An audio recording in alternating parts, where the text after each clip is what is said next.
Le pouvoir d'achat, plus on en parle, moins on en a. Mais dans notre douleur, nous avons la chance d'avoir une véritable opposition qui combat activement le port de la cravate. Hélas, cela ne suffira pas à freiner l'inflation. Et malgré le réchauffement climatique dont on parle sans cesse, les hivers restent frisquets dans nos contrées. Mais loin d'admettre qu'il nous a plongés dans une merde internationale, le gouvernement est fier de nous serrer la ceinture. Croire que l'on va sauver la planète justifie bien de cuire dans son jus ou de geler selon la saison. Et tandis qu'il n'hésite pas à fliquer littéralement les usagers de climatisation, le pouvoir ne songe pas un instant à se restreindre. Il n'y a pas de mal à vouloir réduire le gaspillage, au contraire. Mais les gesticulations des ministres sentent le ticket de rationnement. Pour autant, il ne faudrait pas que l'on adopte le mode de vie des Amish qui sont sans doute trop indépendants aux yeux de nos dirigeants. Les têtes pensantes ne cessent de nous promettre un avenir bourré de technologie.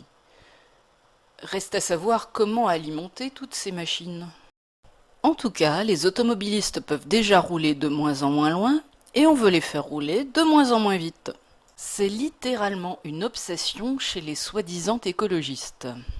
Au moins, leurs collègues de la Mélenchonie préfèrent accuser les riches plutôt que pointer du doigt monsieur et madame tout le monde. Seulement, comme ces gens-là n'ont aucun sens de l'intérêt national, ils font une publicité désastreuse à Total. Moi-même, j'ai manifesté contre le nucléaire alors que concrètement, on n'a rien trouvé d'aussi efficace pour produire autant d'énergie. Mais peut-être que de nouveaux parcs photovoltaïques nous sauveront la mise si tous les pins de Gironde brûlent.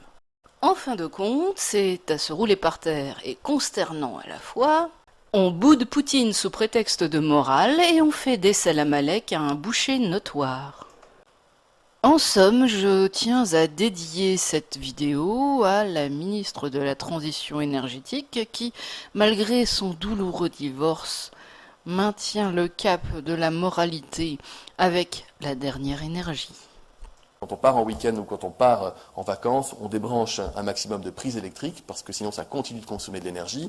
Et notamment, on débranche son Wi-Fi, on baisse un peu la clim maintenant que les températures sont amenées à diminuer. C'est aussi un geste qui fonctionne. Et puis bien sûr, on éteint les lumières quand on n'utilise pas les pièces. Encore une fois, ces gestes du quotidien sont des gestes qui ont un très fort impact sur notre consommation énergétique. C'est bon pour nos réserves et évidemment, c'est bon pour la planète.